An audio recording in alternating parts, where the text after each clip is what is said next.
1910. Women do not have the calmness of temperament or the balance of mind to exercise judgment in political affairs.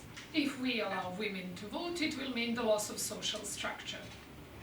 Women are well represented by their fathers, brothers and husbands. Once the vote was given, it will be impossible to stop at this. Women would then demand the right to be MPs, cabinet ministers and judges. 1910. Women do not have the calmness of temperament or the balance of mind to exercise judgment in political affairs. To vote, it will mean the loss of social structure. Women are well represented by their fathers, Once the brothers vote was and given, it husbands. will be impossible to stop at this. Women would then demand the right to be MPs, cabinet ministers and judges. 1910. Women do not have the calmness of temperament or the balance of mind to exercise judgment in political affairs. That will mean the loss of social structure. Women are well represented by their Once the fathers, vote was given, it will brothers be and husbands. impossible to stop at this. Women would then demand the right to be MPs, cabinet ministers and judges. 1910. Women are slow to rouse, but once they are aroused, once they are determined, there is nothing on the earth or in heaven that will make women give way. It is impossible. Emeline Pankhurst. Yes, They were pretty impressive, weren't they?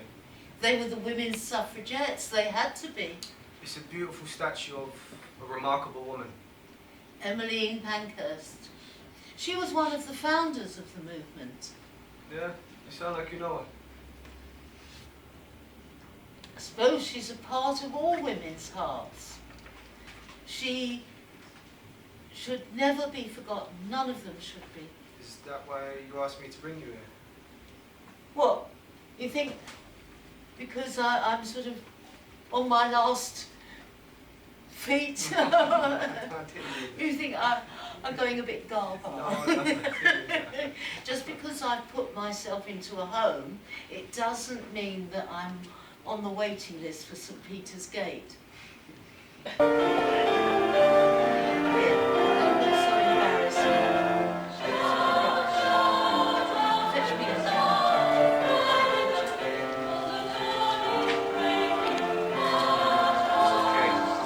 Thanks for so Jim died. Well, you amaze me, you youngsters. You're so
says she's got to work late tonight.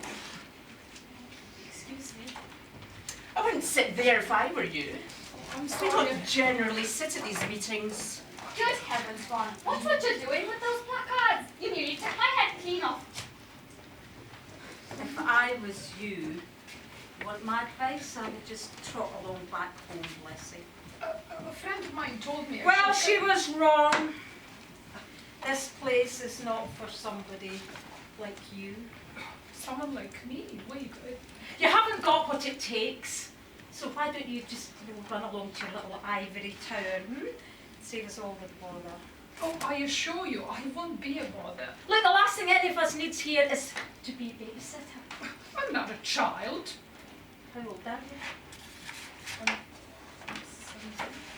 17. Still a pretty wee thing, aren't you? You know, I reckon that you heard a few speeches, read a few articles, and you think you can come in here and change the world. What was it, eh? Daddy not taking you seriously, said the wrong thing. Or maybe he said you can't have that nice dinner dress that you like.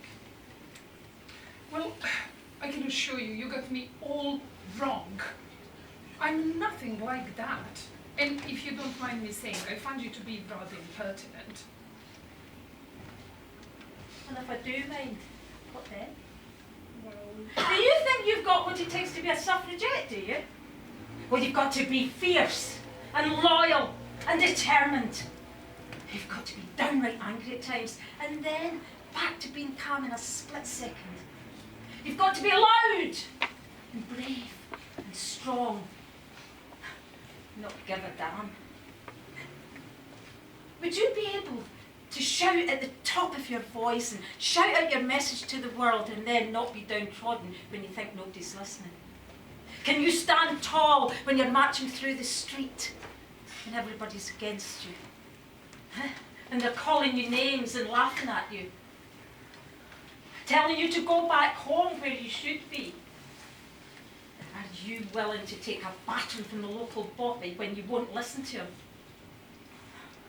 Can you take being spat upon and then knocked to the ground and dragged across the pavement? Called a lawbreaker, a nuisance. Can you live with always looking over your shoulder? Meeting other people in secret? Even lying to your loved ones? Can you really do that? well, if it's right, yes. Yes, I can. Some of these women here have lost everything. Their jobs, their husbands, yeah, and even their children. And all because they broke the law by speaking out. Is that what you want? Well, why should I respect the law in which I had no say in making? Oh, just go home, Lesley. I'm here to fight. Give me your hand. Give me your hand. Yeah. Just as I thought. You're just a child in a pretty dress with your ribbon bow and your pointy nails. These hands have never seen a hard day's work in their life. And you haven't even had your heart broken yet. Go home, Lesley. You are no suffragette. I am strong enough, and I will be a suffragette. And I'm not your blessee. We'll see.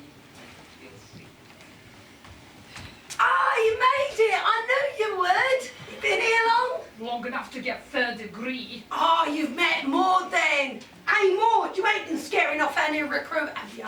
A bark is worse than a bite. You're telling me? She basically told me to go home. Oh, that's just her way. Don't worry about her. You'll be fine. You're here. That's the main thing. Oh, I don't know. It's not what I expected. Don't you worry. The excitement ain't even kicked off yet. My great-grandma said that she didn't really know what she expected, but Peggy was right. It hadn't all kicked off yet, but it soon did, not long afterwards. The meeting lasted about an hour, and there was much discussion about Emeline Pankhurst and something called the Conciliation Bill. Wasn't that when Parliament were considering giving women the vote? It was, You're not just a pretty face after all, are you? I knew there was a reason I asked you to be my carer. So it wasn't just because all the others refused to bring you out and Martha's off sick? That woman's a hypochondriac. But that legislation would have given about 1 million women the vote. Mainly wealthy property owners, but it would have been a big step forward. Big breakthrough. Well, look, just because some bunch of toffs say they're going to consider it, well, that means nothing in my book. No, I don't believe it. I think that they're just trying to get us all shut up. Honestly, Lord. No. So your usual ray of sunshine since your bird got its promotion in the factory then? Oh, we won't be hanging on to that all that much when you get to know what... I'm just once you keeping get up to it these real. No, just keeping it real. I don't trust them, that's all I'm saying. I'm sure that Mrs. Pankhurst knows what she's doing. My significant other Winston and I have met her on several occasions and have found her to be a remarkable lady, especially when she speaks. Well, I'm surprised that you and your significant other can hear a word she's saying with your noses stuck so high. I'm going to talk. They've asked for representatives from each workspace and they said I can talk like. Well then, well if they're going to let you speak, well they must be serious. Why don't we crack open the posh bubbly, and let's celebrate. I've heard that Asquith more concerned about his people's budget. He wants to tax the rich more. I bet. Bless his dad would be pleased about that. Why don't we listen to what they have to say before we go back to breaking windows, shall we? My great-grandma always spoke with great affection of Peggy. Though they'd only met a week or so beforehand, she oozed hope and positivity. She had such a kind soul that made it all the harder to bear knowing what it was that she had to face when she got home.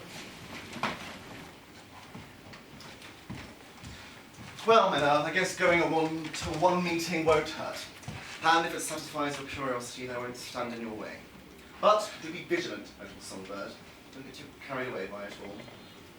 Don't get me wrong, I fully sympathise with the cause. One must be open-minded to change. How else is a great nation like ours supposed to develop otherwise? Just don't get too carried away by it all. You know what you can be like. Giles was a fine, upstanding young man. He came from a well-respected and influential family and was educated to a very high standard. His family had started the formal entire business from scratch, Bennett Taylor Services Limited. They now had shops all across London, and he was set to inherit it after his father retired. Giles never had any problems with the ladies, mainly down to his dashing good looks and natural charm. Don't get me wrong, he had a fine way with words and a wonderful sense of dress as well.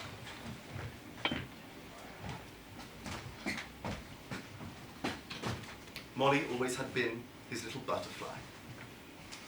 And even though Emeline Pankhurst has been forced into hiding, she's still keeping the effort alive. Peggy seems to think we stand a very good chance of the bill being passed so we can get the vote. She's even giving a speech herself. The speech, for heavens, didn't think she was the sort. Oh, neither did I. Oh, but she's such a good sport. They were such a lovely people. Well, apart from Maud, that is. Maud. I don't think she really likes me. What is there not to like about you, my little petal? Well, apparently, it's just her way. She's even quite rude to Peggy. Oh, poor Peggy. Oh, it was so nice to be doing something worthwhile, doing something that may make a difference one day. I mean, I don't mind admitting it. I even felt a little naughty too. Naughty? Well, all the sneaking about and meeting in a basement or a shop under candlelight. I felt like a spy. Oh, Molly, you really do make me laugh sometimes with that wild imagination of yours. You're such a sweet child at times. Don't get me wrong, that's what I love most about you. Well, I'm glad that you were able to go and see what it was all like. Oh, I said I'll go with Peggy to give her speech full support. You're going back? That's what I thought that we had Well, agreed. you know, I really don't want to let Peggy down now in her hour of need. I mean, I think she's frightfully nervous, and she's been so terribly kind to me. Yes, but I thought we were agreed you were going to the one meeting just out of curiosity. Please, can you go back? The ladies do need me now. I'm part of the team. Team? You've only been to one meeting. Anyways, aren't you supposed to be helping Mummy with the preparations for the engagement party? Yes, I am. I won't let my duties here suffer. And besides, we both know how your mother will take over with everything. I'll just be a spare part. Nonsense, Molly. She values your opinion. She planned everything. She planned the whole wedding. She's already planned how many grandchildren. Molly! Please, may I go back? I would get into any trouble. I just worry that people may think that But you're... you always say how we must stand up for what we believe in. Yes, I really wish you wouldn't interrupt me, Molly. I'm sorry. How do you even know what you think? You're still so young.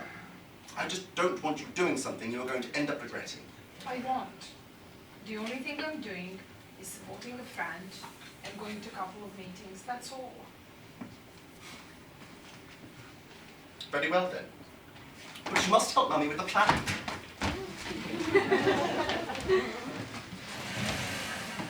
I don't think he was completely convinced, but Molly was just glad that he'd agreed. The next day, true to her word, she went to meet Peggy to give her speech. For almost an hour, she waited in that corridor. Excuse me, do you know what time it is? 5 minutes after the last time you asked me. She was a no-show. I thought that she was determined to make that speech. Sorry, miss. My ma's, she's unwell, you see. Had a head in the pan all day long, being sick as a dog. But yeah. My goodness, I'll come back with you. It's no bother, really, but I best get myself back, though. I've left the little babe asleep, and she'll scream the house down if she wakes up and nobody's there, so. No, of course, please do tell your mother. I do hope she'll get better soon. It's Frankie, isn't it? Yes, miss. I thought so. You got her eyes. Thank you. Oh, no, thank you for coming over here so quickly to let me know. Excuse me, miss, is this urchin bothering you in any way? No, he was just coming with a message. Well, come on, we don't have down and outs here, you know what I mean? So get out, you know what I mean, before you feel It's the fine. back of It's my okay. hand, It's you know what I okay. mean? It's okay. I'll tell Ma you were thinking of it. Come on, get out. Come on. No reason to thank me, miss.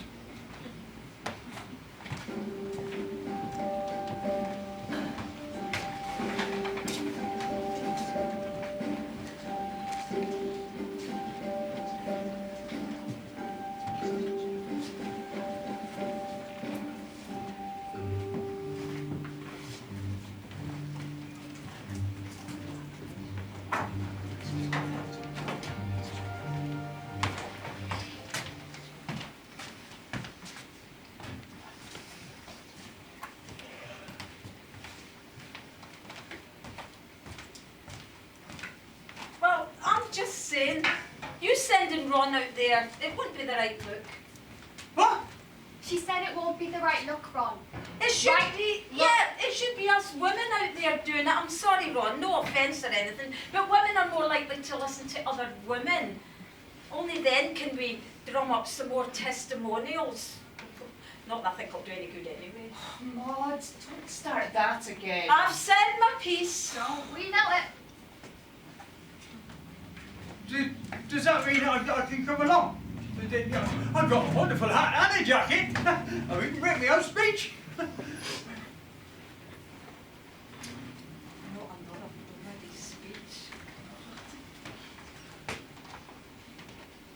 Well, I'll tell you, it's just as I said, I don't think it's a free country and I don't think we should be doing that. I think what they say, no, absolutely not. Shall we roll this back up again?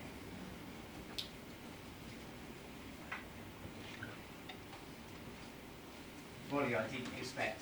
Oh, I didn't expect to see you back so soon. I'm sorry about the other day. Well, don't you worry about it. It's you I was worried about. You Frankie said you had your head in a pan the whole day. Ah, don't worry about him, he's just a bit dramatic like that. I'm fine, I'll be giving my speech tomorrow instead, alright? He's always got his head in his books. Okay, well, as long as you... I'm fine. That's what we like to hear, Peg. Ain't no sickness gonna stop me! Listen, sometimes it's best not to ask. It's her story, not yours. Story? Look, we're just all normal folk in here, but we've all got our stories. What's your story? I think Ron could do with your help. Your great-grandmother didn't leave it there, did she? Peggy was her friend. What is it? Nothing.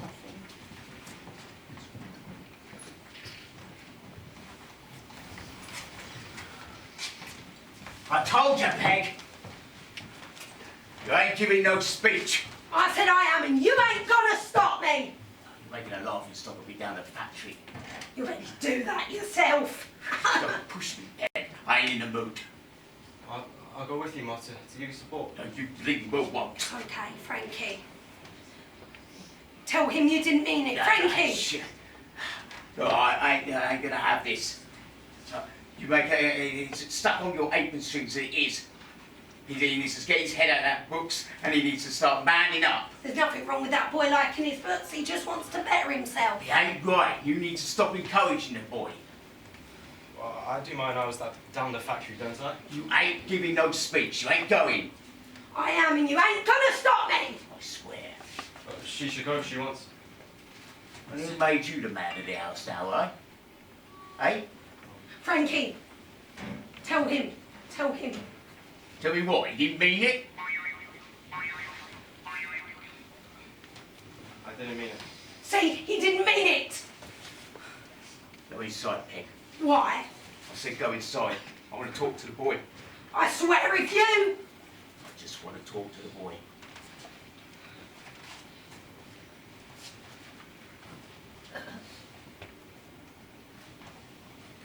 So, you need side shaving, read a few books, makes you a proper man now, huh? No. Don't be so modest, boy. Have a bit of confidence. Well, I've seen you play fighting with your mates outside.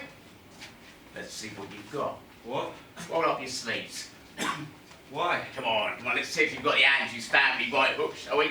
Come on. Oh, I don't want to fight. Come on, what you have to be scared of? Come on, you can show you old man. Mean what?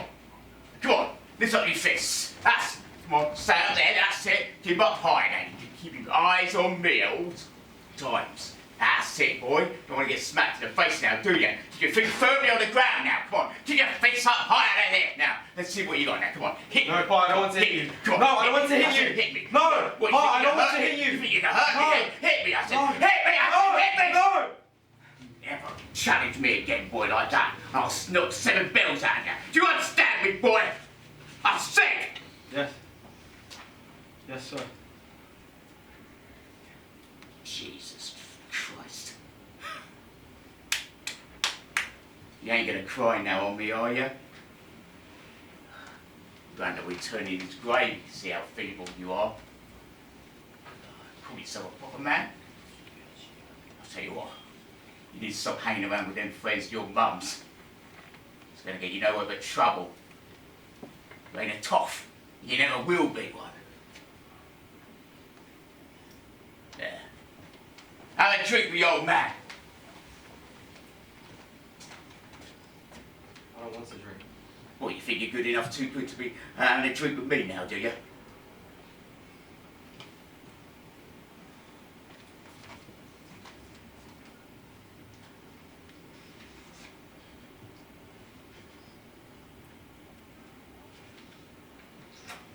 Oh, God, Jesus Christ. God. Pa, I want to go back to school or get an apprenticeship. Why would you want to do that? You got a job right down in the factory. You start being a proper man, knocking down. What, start going down the pub like you and fighting? Now, along with that, is you get a bit of respect. People think you know pushover. Like me? I hate the papa. I don't believe in fighting. Scared? No. You ain't one of them lady boys, No, are you? no. You know, Granddad was a boxer. You got a lot to live up to. Oh, excuse me, I'm sorry to intrude. Who the hell are you? I'm a friend of Peggy's. I just stopped by to speak to her. One of them. Says teaching the boy to box. Huh? Peg! Got a visitor. I'm going to the pub.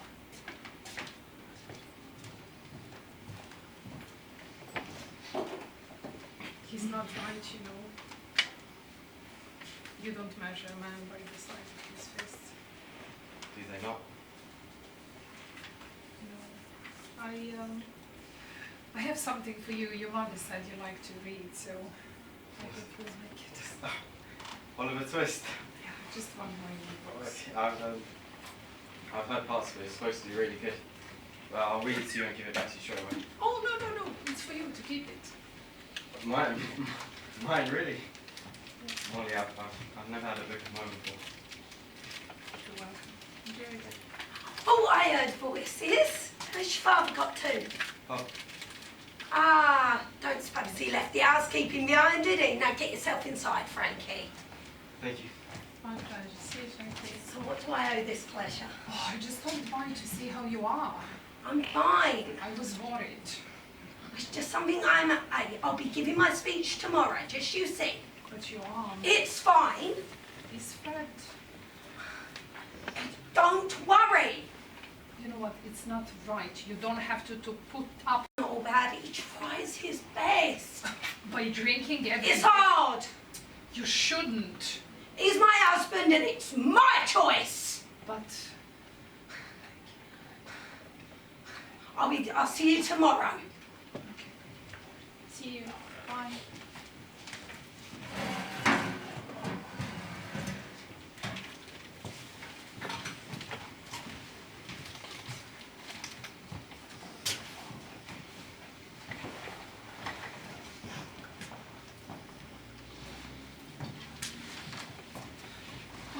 Peggy, what happened? Stop your fretting, I told ya. Oh my gosh, you can't go in like this. Who says I can't? Or I would have to freeze over and you still wouldn't stop me. I'm here to speak and speak I will. Peggy Andrews, Glass House Factory. Lead the I'll way. see you now. Lead the way, please. You can't go in like that. You're not fine. Frankie, help us sit down. Come on. Thank He had his head in that book that you gave him all night. Are you coming or not? She'll be there in a moment. They're waiting. And? Well, they don't like waiting. I'm fine. You can hardly stand up. Oh, listen to her, Mom. You need to get a move on or go home, miss. And you, sir, need to shut that cake hole of yours and go and tell those men inside that she will come once she's good and ready. And if they don't like it, well, then you're welcome to go and face all those reporters outside and let them know why all those men waiting didn't care about poor woman collapsing right in front of them. I shall tell them, but they won't like it. They will not like it, miss. Well, I never. My little miss just become a proper little woman right in front of my eyes. Where did that come from? Give over. I don't know what came over her, and I don't think she did either. I suppose it was seeing the state that Peggy was in, but knowing despite all that, she was still as determined as ever to speak. Now, is the miss ready or what? Yes.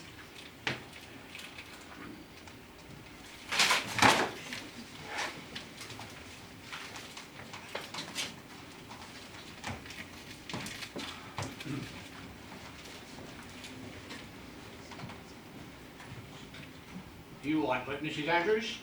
Right as rain. Well, shall we begin then? Yes, sir. It says here you work for the Glasshouse Laundry, Bethnal Green, is that correct? I was pretty much born there. Have you prepared a testimony? Oh, what? Something to say. Oh, yes. Well, can I hear it then? Yes? Is there a problem, Mrs. Andrews? No, I just didn't expect there to be so many people here, that's all. How long have you been working in the factory? I've been working here since I was about 7. Me mother, she used to launder me shirts, you see. I didn't do much schooling. She got me the job, she worked there too. She used to strap me on her back while she worked, that or under the copper vats, if I would sleep. All the mothers did back then. The factory would have you back as soon as you could after dropping the babe. Sorry. She was a hard worker and a tough woman. Taught me everything me mother did.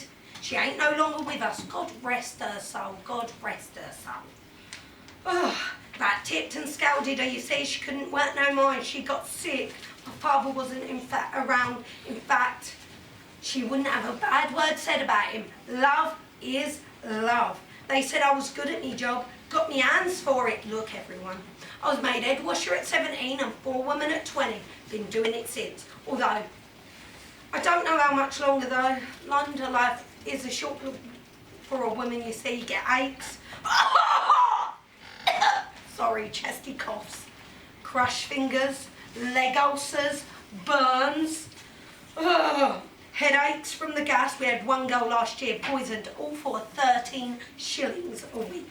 For the men it's 19, but we work a third more hours than they do. They're outside most days on deliveries, so they're outside in the fresh air. Hardly seems fair, does it? That's why I keep asking myself over and over again, why don't we get the same pay at least? But they just laugh at us when we ask. You're lucky to be at work. You should be at home. That's what we get. But you see, that factory, it wouldn't work without us. Things wouldn't happen. We're not asking for much, we just want it to be fair. I don't want my children growing up in an unfair world. You see, that's my boy over there. Oh, he dreams of going to school and being somebody. He's proper bright too. God knows where he got that from. And I've got a daughter, she's still a little babe. But I don't want her to have the same life as my mother and me. I want better for her. Oh, I know you think I might be daft, but this is Britain after all. I want everyone to have a say. That's why I want the vote. That's why it's important, because things ain't really working as they are. I believe there's a better way of living our lives. This vote might just be the start of making things better. It's about bringing people together as one, singing the same tune and respecting each other. It's about making things better for everyone. Surely that would be a better life, wouldn't it? Sorry, I ain't very good at my words. No. One's eloquence is when that begins. Progress always begins with a single person's voice or idea. Thank you. Mrs. Andrews, we will get a response to you as soon as we can. Progress my arse. Sorry. But that same gentleman was outside Westminster giving Parliament's decision a short while later. He was out there and, well, it was such a disappointment. You know, it was a bitter blow for all of them. And they'd woken up that morning with such high hopes too. Are you going to wish us luck? Well, luck would be that you stop this at once, do as I ask, and help Mummy with the planning. It's an important day for us. What was it that you said? One must be open-minded to change. How else? Don't use my words against me, Molly. I find that most disrespectful. Honestly, I don't know what is happening to you these days. The more time you seem to be spending with these people, the more you seem to be changing. I'm still me. Must be quiet. I'm going to my parents for lunch. I don't know what time I'll be back.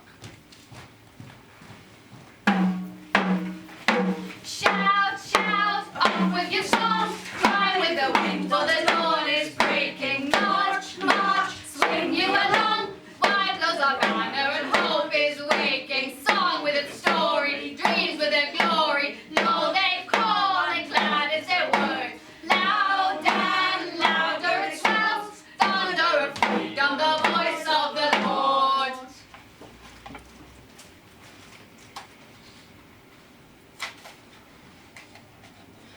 He's over there. Oh, Peggy, that's the gentleman you gave from your speech. The Prime Minister reviews all the women's testimonies. After careful debate with several MPs, very sympathetic with the women's cause, it was carried that there was enough evidence to support any change to the suffrage bill. What? No votes for women then? No, no votes for women. It's a sham! Sham! Sham! You are a liar! Shame on you, sir! Shame on you! With a single notice, the gentleman stepped into a motor car and was driven away. The gates opened in front of them. Police on horseback entered. They rode into the crowd, crushing them, the crowd refusing to move. We are not here to be lawbreakers! We are here to become lawmakers! We are not here to be lawbreakers! We are here to become lawmakers! We are not here to be lawbreakers! We are here to become lawmakers!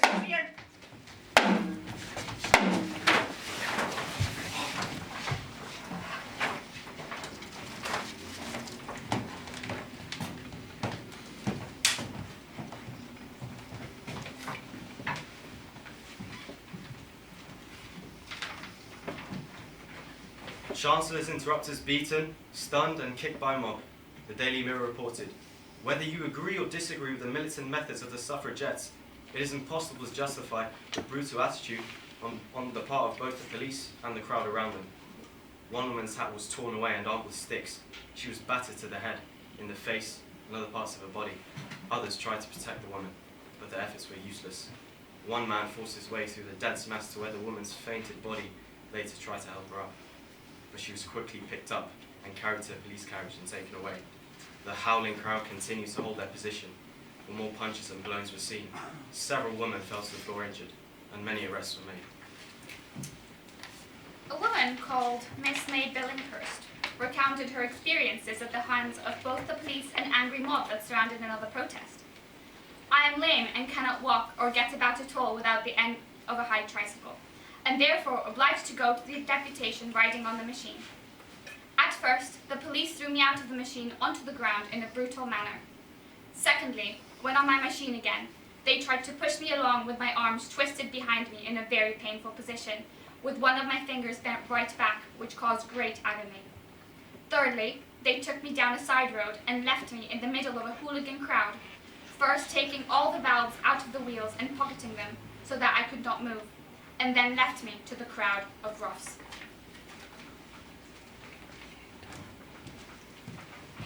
It was the first time that my great-grandmother had been arrested. She was grabbed by the scruff of her hair like a doll and thrown into the back of a police van.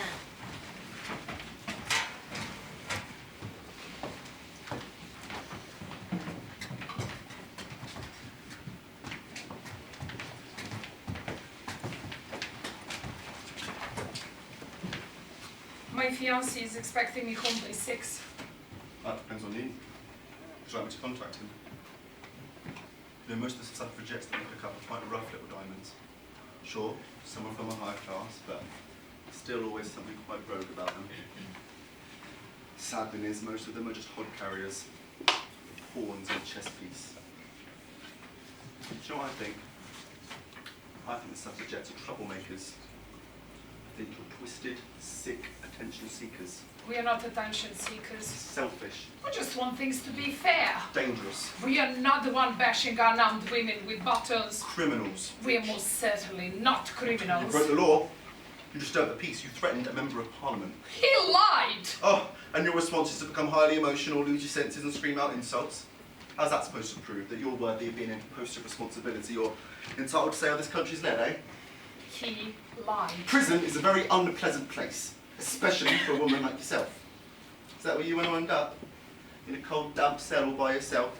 An embarrassment to your family and neighbours? You're not a bad woman, I can see that. You know, I know your future husband and his family. They're a pretty good sort. You'd be wise to remember just how lucky you are. Lucky. Hope to see you in here again. Go back home to your fiancé. Do your duty as a future wife-to-be, put on your fancy dress, your silly makeup, and forget this nonsense about the suffragettes. I cannot. Oh really, why is that? Because I am a suffragette. Have it your way then. Lock her up for the night!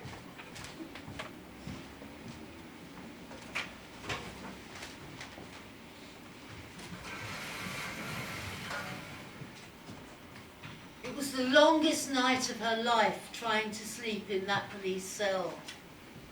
When she awoke in the morning, she had mixed emotions, exhaustion, anger,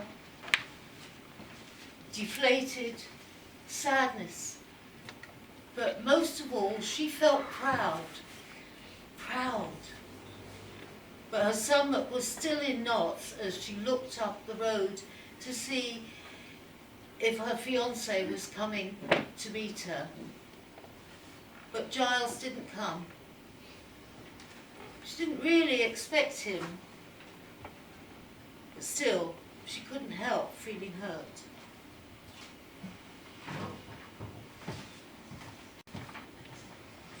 Molly? Frankie, is that you? Yeah, Ma said for me to come and take you home. She offered herself, but I said it was no trouble. Anyways, I got you this. It's beautiful. I'll normally go on for Mum when she spends the night at the police station. I went to walk you home. Oh, well, it actually normally makes her smile too, but, so, yeah. If that's pleasant with you? Well, it's a long way home. I mean... Well, that's good. It gives me a chance to tell you about Oliver Twist. I finished it. Oh, already? Oh, you must tell me, what was your favorite part? Did your great-grandmother ever meet Emeline Pankhurst? She did.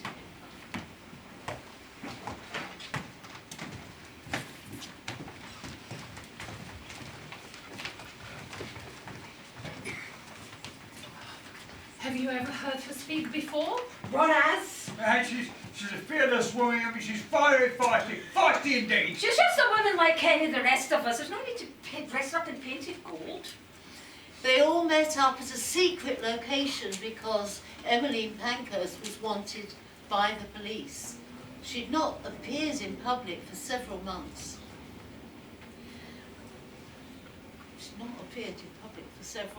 But if the police had found her, then she would have been rearrested and sent to prison.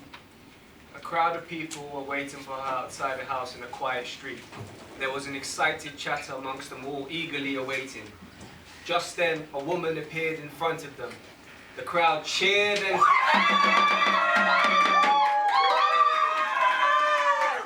No! My friends, despite Her Majesty's government, I am here tonight. I know the sacrifice you have made to be here. Many of you, I know, are estranged from the lives you once had.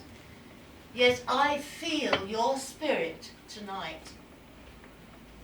For 50 years, we have laboured peacefully to secure the vote for women. We've been ridiculed, battered and ignored. Now we have realised that deeds and sacrifice must be the order of the day. We are fighting for a time in which every little girl born in the world will have an equal chance with her brothers. Never underestimate the power we women have to define our own destinies. We do not want to be law breakers. We want to be law makers. Be militant, each of you in her own way.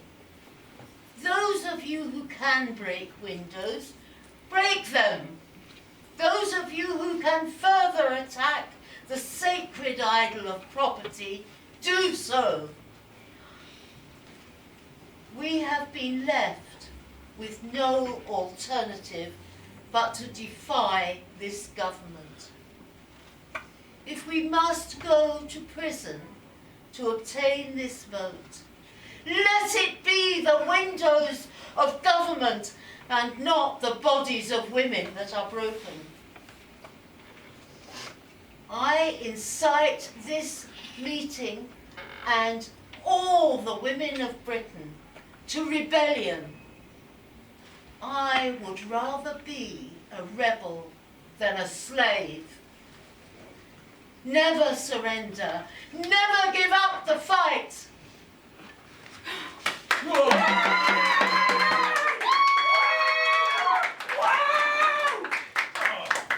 The Women's Social and Political Union turned towards direct action because decades of petitions and appeals to authority had made very little progress.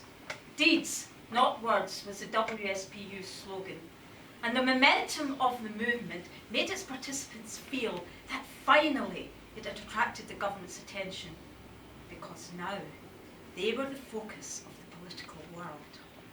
As Emeline Pankhurst had said, we are not here to be lawbreakers, we are here to become lawmakers. It also appealed to the younger women who felt that it was a far more dynamic approach than the steady approach of the suffragists movement. Although the government had listened to and had acknowledged the suffragist petitions, it had made no change to their legal position in society. So for some women in the women's movement, direct action was the only alternative to bringing about change. We are not here to be lawbreakers. We are here to become lawmakers. Direct action is what we did. We took to the streets in a mighty bid to make our message heard loud and clear. Vote for women, united we cheer. We are not here to be lawbreakers. We are here to become lawmakers. Smashing windows, shattered and crashed. Illegal demos with police we declashed. Handcuffed ourselves to railings with chains. Publicity was high and support was gained. We are not here to be lawbreakers. We are here to become lawmakers. Buildings were set alight in the night, disrupting postal services with all of our might. Attacking churches with small bombs were planted. Deeds, not words, is what we all chanted. We are not here to be lawbreakers. We are here to become lawmakers. Hunger strikes we painfully endure. It tested our strength, that is for sure. Our message will be heard far and wide until every politician can no longer hide. We are not here to be lawbreakers. We are here to become lawmakers. Direct action is what we did. We took to the streets in a mighty bid to get our message heard loud and clear. Vote for women, united we cheer.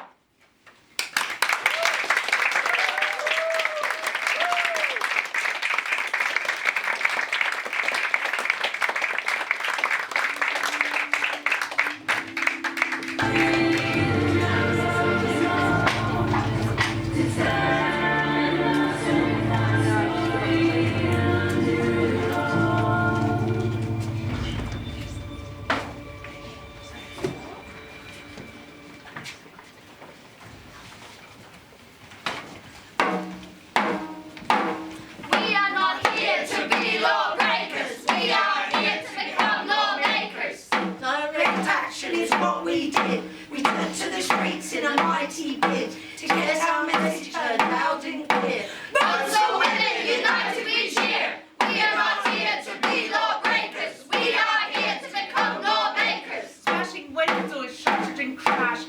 Illegal demos with police we declashed. Handcuffed ourselves to railings with chains. Support was high, publicity gained.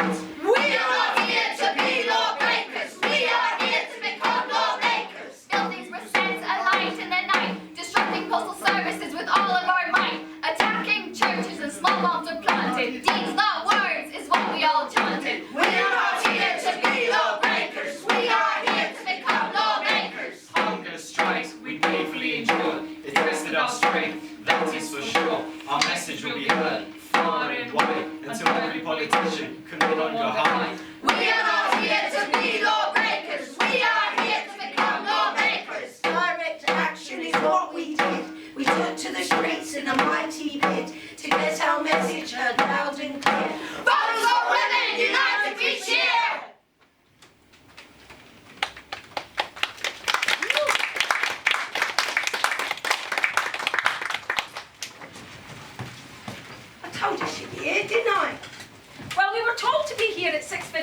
dot, not 25 minutes past 6. I'm very sorry I got held up. Cream tea and cucumber sandwiches, was it? Oh no, Giles's mother was insisting upon formalizing dress code for the engagement party. Really sorry. Oh dear, I'm surprised you could tear yourself away. Ignore Lady Grunt there, you're here, that's what matters. They had all met in a quiet back street off one of the main roads. There was a group of them there, all looking rather shifty, gearing themselves up as if about to head into battle. It was a coordinated affair, Planned to the very last detail, perfectly timed to make the maximum impact. and everyone was ready. Suddenly, Harry approached them wearing a coat, a hat, and grasping a clipboard. Ladies, come on.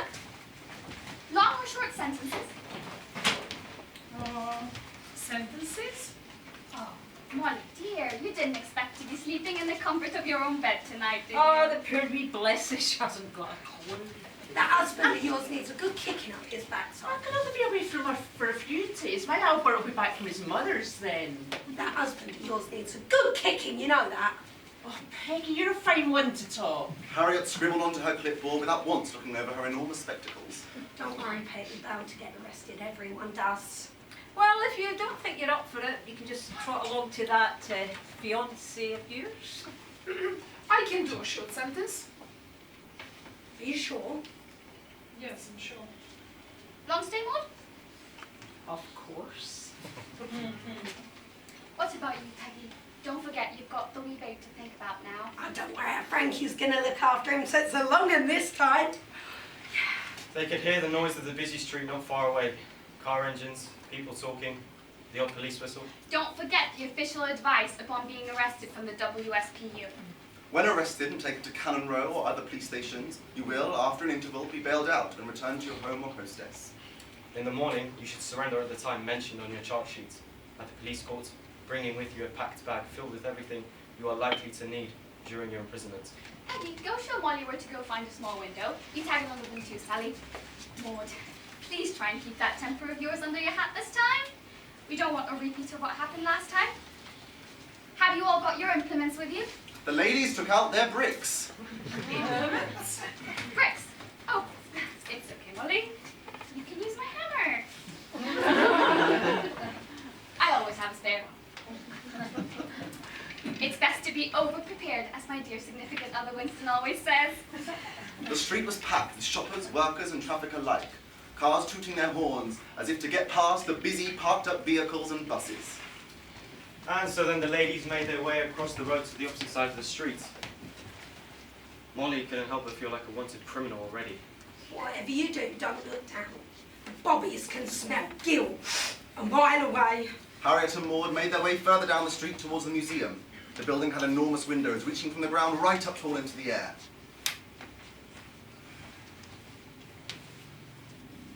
Now, Molly, now! Molly spun around towards the shop window. Votes for women! Votes for all! Windows suddenly smashed as bricks were thrown. Votes for women! Votes for all! Peggy threw her brick window into the window in front of her. Glass shattered and smashed everywhere. People started to scream and shout. Cars screeched to a halt. Horns were sounded. Votes for women! Votes for all! People cried out. Police whistles were heard. Votes for women! Votes for all! Molly raised her hammer towards one of the windows. Her eyes widened, almost with fear, almost with excitement. Just then, she saw the sign above. Bennett Taylor Services Limited. What are you waiting for? It was Giles's family business. All of a sudden, Molly stopped thinking. Her heart stopped pounding in her chest and she cried out. Votes for women! Votes for all! She swung her arm back and smashed the hammer against the window just as several policemen came running down the street waving their batons in the air. Almost immediately, the women were surrounded. Police vehicles had exploded onto the street and the women were backed into a corner. Their chanting, however, did not fade. We are not here to be lawbreakers! We are here to become lawmakers! And they were arrested. Every single one of them. And you could hear them chanting all the way to the police station. We are not here to be lawbreakers! We are here to become lawmakers! They stood tall and they stood brave, absolutely determined that their message would be heard loud and clear.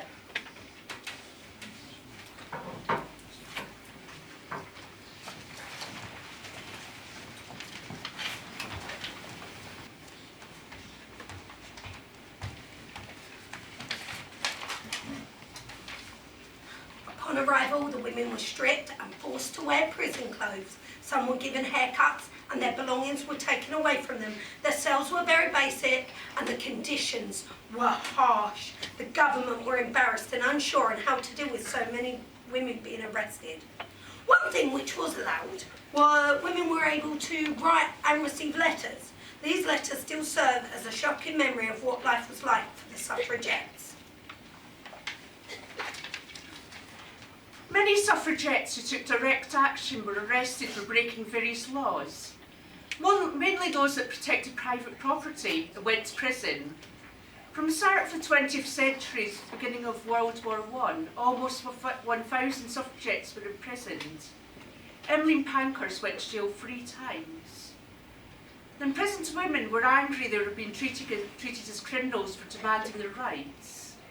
They wanted to be recognised as political prisoners, something which the authorities refused to consider. In 1909, imprisoned women began to refuse food, a strategy known as hunger strike. Marion Wallace Dunlop, WSPU, became the first woman to refuse all foods. Many others would follow. A letter from Eloise Duval to her father. Dear Father, you may have heard from the police court proceedings that I am remanded until next Thursday. I had my basket taken away from me and therefore I have nothing with me. So will you send me as soon as possible a hairbrush, comb, soap, toothbrush and slippers?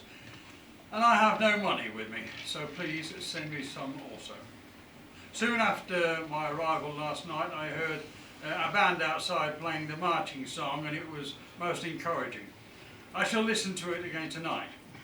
Could you make some arrangements with the dentist? You know, I had to visit them on Monday, and I do not know how long the stopping he had put in can remain. I believe it was only a piece of cotton wool, and therefore I should say it ought to be taken out and be replaced as soon as possible. Have you heard how Mother is? I am feeling rather conscious of her. Do let me know as soon as possible. I was brought before a perfectly hateful magistrate. I believe his name was Francis, and I was kept in a filthy cell until 5 o'clock when I was brought to the prison. Men are kept on one side and women on the other. The language used was awful, and the smell of smoke and dirtied clothes, and it doesn't get any better. Suffragette Mary Richardson's account of force feeding. Force feeding is, to my mind, one of the most brutal forms of torture imaginable. The attack is brutal. The method, primitive.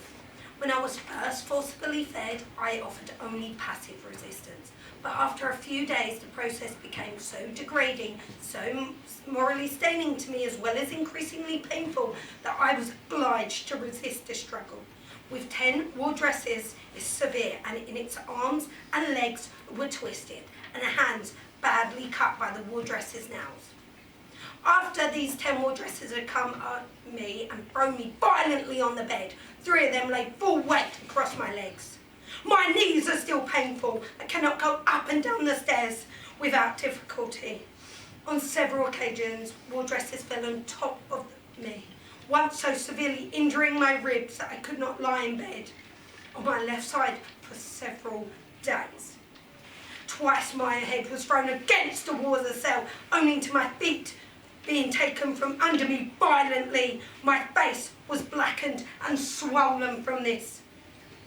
The process of driving the tube through the nose is very terrible, as the tube is usually too large for nasal capacity, and when there appears any obstruction, more and more violent pushing is resorted to. On one occasion, Dr. Pearson almost tore my nose in his repeated efforts to force the tube through the opening. About 30 times of nasal feeding, my face, eyes and nose was so swollen and bruised that Dr. Pearson brought in a home office specialist, and after consultation, he announced it would feed me by the throat tube.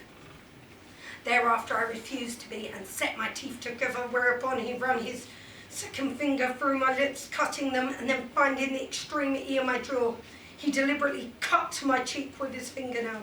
I cried at his cruelty, but he continued until, in agony, my teeth were parted and a metal spring gag inserted, followed by a feeding tube.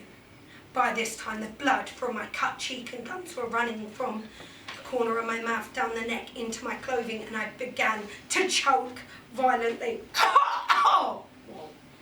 The pain of this operation was beyond my endurance. I was driven almost mad by it and springing off the bed when they had left off holding me. I ran out of my cell. Dr. Pearson said I was in a dangerous state of mind and must be treated accordingly, with the results that they refused to open my cell door when I needed anything and contented themselves with shouting at me as I went to a lunatic. The following day, Dr. Pearson told me he had decided to return to nasal feeding, and I was fed accordingly until I was discharged 4 days later, owing to an attack of the appendicitis. This was brought on by the hospital treatment that I had been receiving.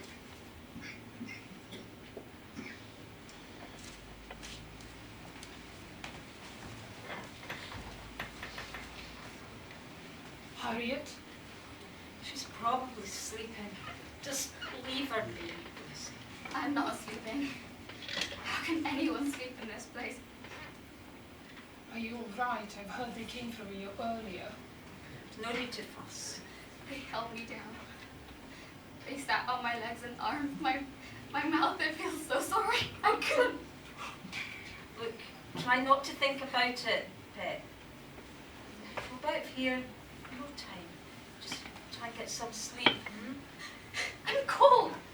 There's a nasty draft coming through the window, and the blanket they've given me isn't fit for a dog to use, let alone one of us. I've got to get out of here. I don't think I can take much more. You're not alone, Harriet. I mean, you're tired and upset, and it's perfectly understandable. I, for one, think you're one of the bravest people I know. And I'm sure if your Winston was here, he would be saying exactly the same thing. That's if he even really does exist. I mean, I've been hearing about your significant other for years now, as long as I've known you. But strange, none of us have ever met him. Married man already, is he? No. He just sucked him away.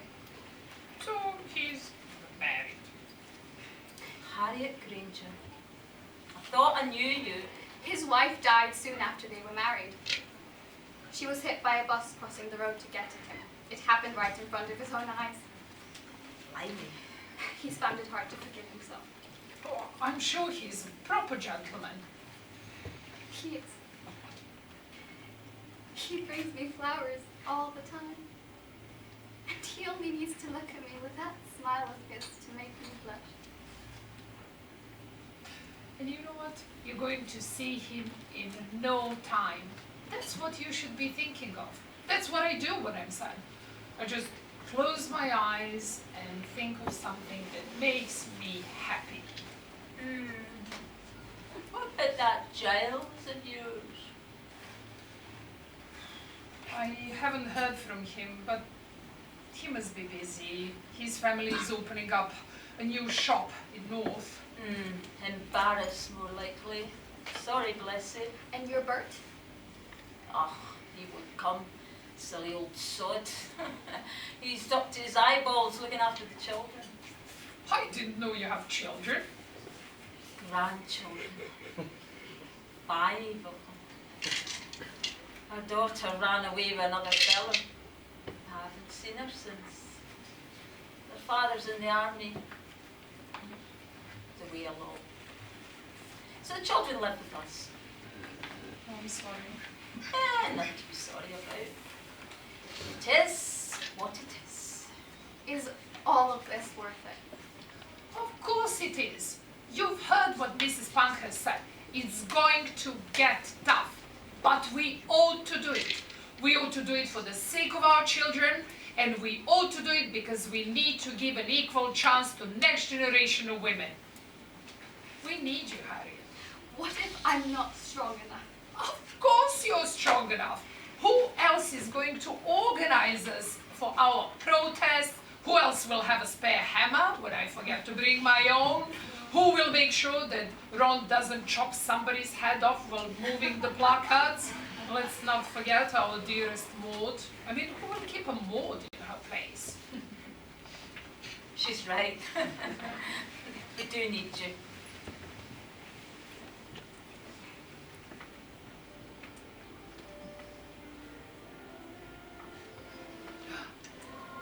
Can you hear that? It's the marching song. You see, we are all in this together because we believe in doing what's right. And you know what? We are going to succeed. Just you see. You're right. Of course, she's right. Most of the public viewed the forced feeding of suffragettes as an inhumane act. As a result, the support for the suffragette movement increased. And so the government introduced a new law called the Prisoners' Temporary Release for Ill Health Act. And this was to prevent the suffragettes dying whilst in prison. The new act stated that strikers could be released, sent home to regain their health, and then rearrested and returned to prison to serve the rest of their sentence. Didn't that create a traumatic cycle for striking suffragettes though? I mean, they were released to recover from the illness caused by striking injuries, after which they were then rearrested and taken back to prison?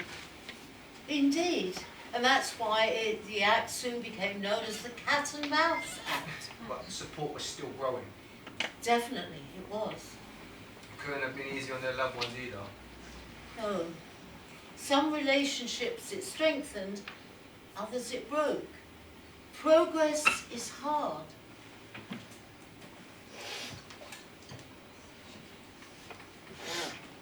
Is it good? It's good. I know it's your favourite, and I clean the place up too. You make a pretty little housewife one day. I applied for a job at Taylor & Hughes Solicitors. I went in for an interview and they liked me, Pa. They actually liked me. Pa, they offered me a job, Pa. So I start at the beginning of next month, and this is the letter they sent. What's that? Oh, it's the letter they sent. I can read it to you if you like. So you think I can read? No, I didn't mean to. Get that thing out of my face! You ain't doing no apprenticeship. I am, sir. So while you're living under my roof, you're not. You do as you're told. You've got a job down the factory. I don't want to work at that factory. You're talking down at me. No. No what? No, sir. You'll stay at that factory. That's where you belong. You'll start knuckling down. Find yourself a woman. Start being a proper man. Do you understand me? I said! Listen, Pa, I want to do this apprenticeship. Okay, I can make more money working there. They can train me up. Pa, this is my chance, Pa. I could be somebody. You are somebody. You're a factory boy. Oh, I don't want to be a factory boy. I want to be something better. Where's that book of yours? It's inside. Go get it. Why? Go and fetch it.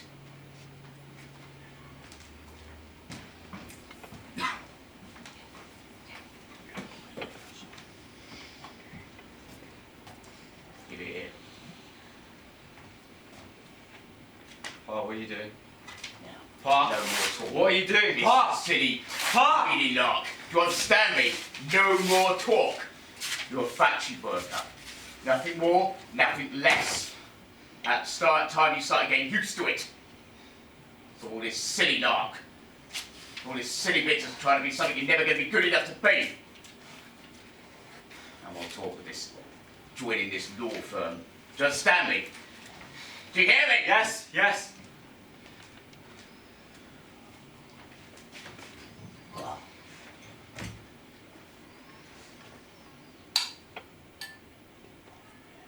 Why do you hate me so much? What? Why don't you like me? stupid damn questions up. Don't have the power. You always put me down. You don't like me. Who said I've got a lot? Eh? You ask me that. Come here and ask that. Who said I've got to like you? No one. No one what? No one, sir.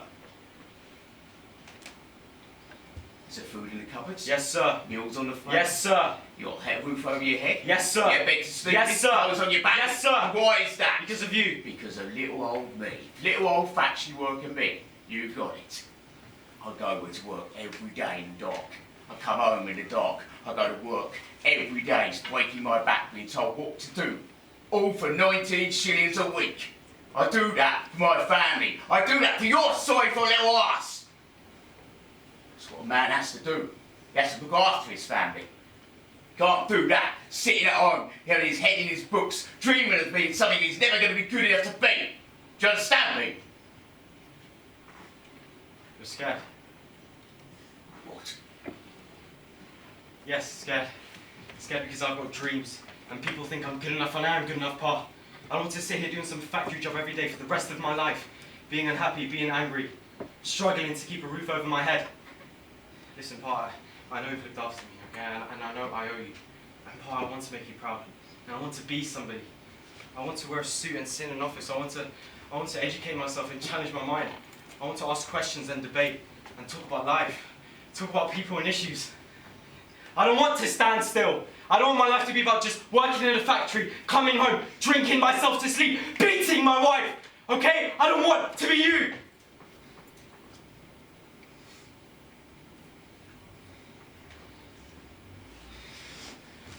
Huh?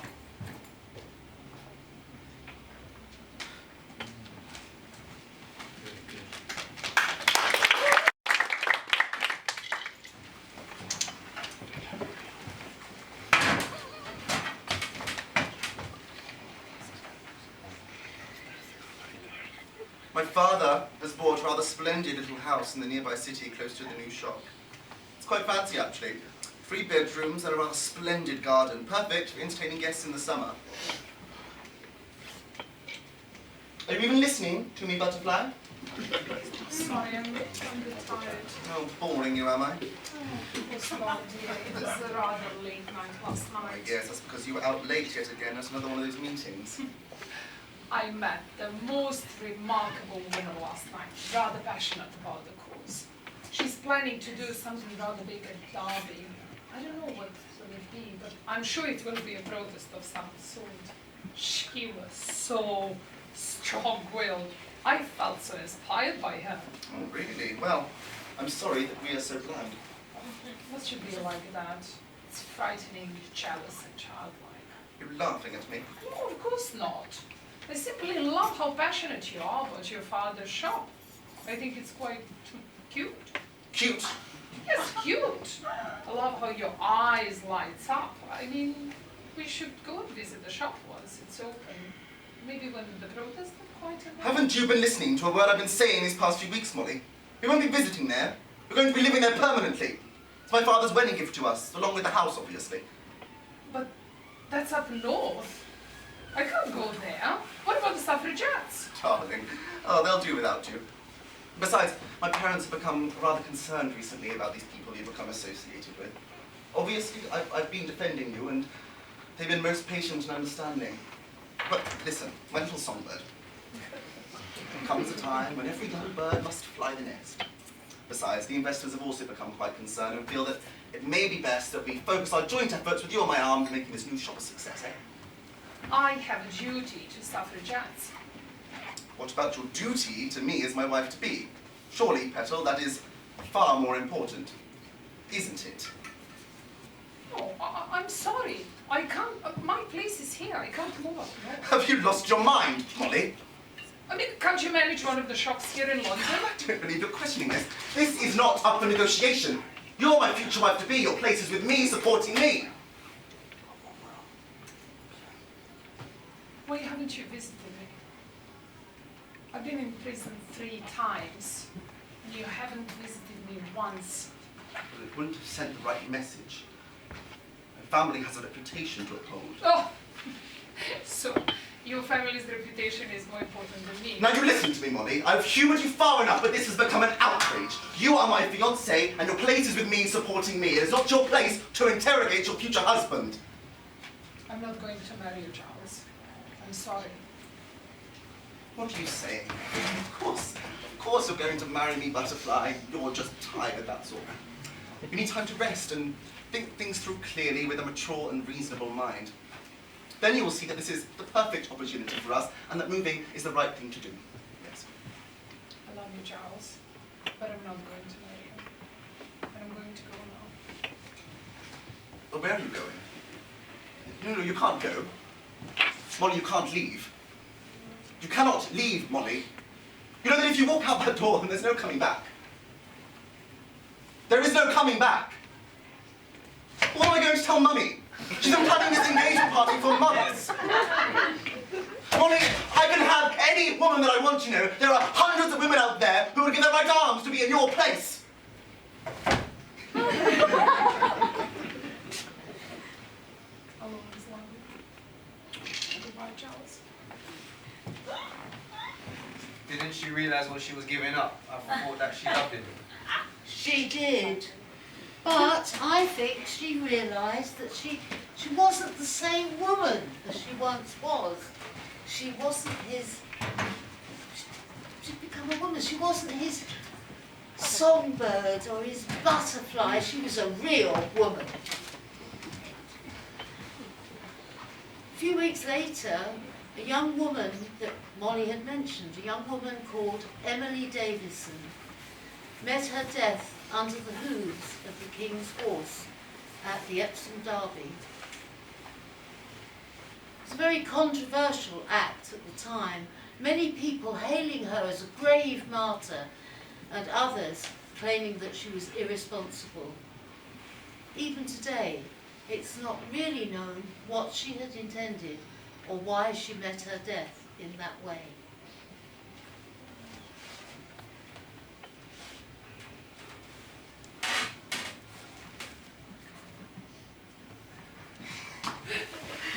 I can't believe that was your first time in the theatre. Well, those dances and that singing was amazing, to be honest. I've never seen you laugh so much. Oi, you two, stop right there. What is it, officer? What are you two doing lurking around here? We were not lurking, we were just talking. Excuse me, shut up. We're talking to him, not you. Oh, there's no need to be rude. The windows on the museum on Portland Street has just been smashed by a couple of idiot suffragettes. You wouldn't know anything about that, would ya? We've been at the theatre all night. The theatre? Don't make me laugh. How the hell would you be able to afford the theatre? What's your names? We don't have to tell you Look, our tell names, your we woman haven't to done shut anything up wrong. before she gets in trouble. You are crazy, man. I mean, we're I just said trying shut to up. walk home. He looks. What the hell? He looks like one of those at the factory. Turn around and put your hands It's to your your haven't job. tried to What? do that. Molly, just go No, home. please get off him. Hey! Get off him! Stop struggling. Molly! Stop it out! Get off him!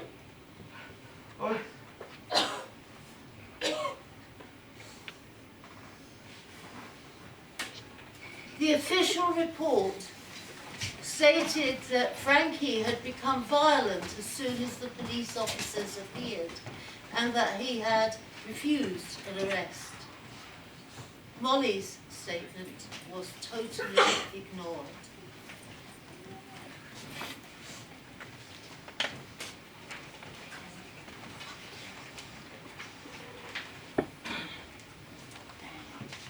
You ain't said a word in days. Kathy from across the road said she wouldn't mind babe for us. Fred, are you coming? Where are you going? It's his funeral! Fred, where are you going? I'm going to the pub. What are you all doing here? It was one of us, Pet. We wouldn't be anywhere else.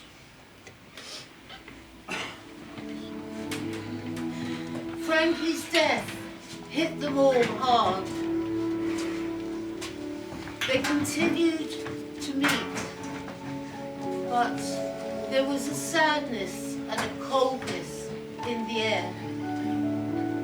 For several weeks, the group hadn't done any active campaigning work or direct action.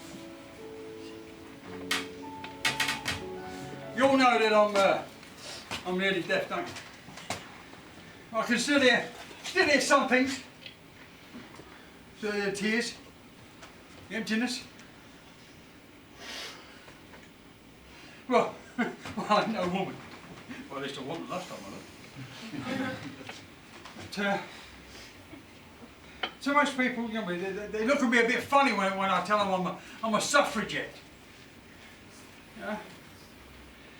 To be quite honest, I mean, I don't really know why I joined it in the first place. I mean, it could be for the company. Because it'd get pretty lonely, you know what I mean, living in the shop upstairs. Especially if you're almost deaf. You know, nobody seems to care. They seem to just put you in a corner. And they forget you're breathing. Well, but being a suffragette, that's special. Yeah? It made me feel useful and it made me feel alive. Yeah. I can see. I started to believe in you all. You know, I started to believe in what you were doing and it was right and the change was needed, you know. That at the end of the day, I mean, everybody should be respected for no matter who they were, whether a man, woman, what colour you are, even for what street you lived down, you know what I mean? And we got a long way to go, I know, but this vote, well, it all means something. It means hope. It means fairness. And I think that's what Frankie thought too. You know, he believed in it, you know, just like me. Because that's what gave him hope and to better himself, to be what he wanted to be. The suffragettes aren't just a political activist group. They're a family. A family. And he wouldn't want us sitting here. He's my fiancé instead. Oh. Well done. Congratulations.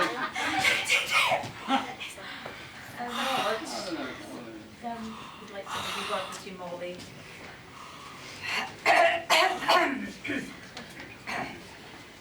The first time I met you, I suppose I was a little bit hard on you. Well, you know I was just testing you, don't you? I always knew you had what it takes to be a suffragette.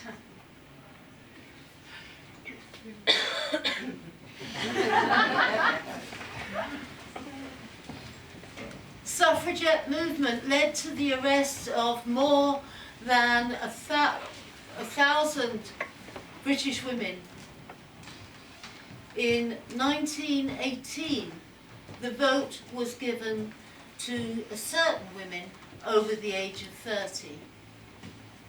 In 1925, the rights of women over their own children were recognised. In 1928, all women were given the vote on the same basis as men. Oh. In 1893, votes were given to women in New Zealand. Australia, 1902. Norway, 1913. Russia, 1917. Austria, Germany and Poland, 1918. The whole of the USA in 1920. Brazil in 1930, Turkey in 1934. France 1944, Italy and Yugoslavia 1945.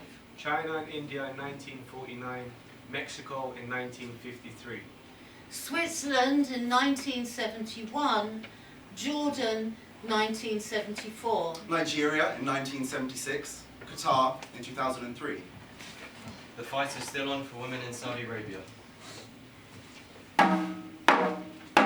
We are not here to be lawbreakers. We are here to become lawmakers. Direct action is what we did. We took to the streets in a mighty bid to get our message heard loud and clear. Votes for women, united we cheer. We are not here to be lawbreakers. We are here to become lawmakers. Smashing glass, shattered and crashed. Legal demos with police made it crash. Handcuffed herself to railings with chains. Support was high and publicity gained. We are not here to be lawbreakers. We are here to become lawmakers. Buildings were set alight in the night, disrupting postal services with all of our might. Attacking churches and small bombs are planted. Deeds, not words, is what we all chanted. We are not here to be lawbreakers. We are here to become lawmakers. Hunger strikes we painfully endured. It tested our strength, that is for sure. Our message will be heard far and wide until every politician can no longer hide. We are not here to be lawbreakers. We are here to become lawmakers. Direct action is what we did. We took to the streets in a mighty bid to get our message heard loud and clear.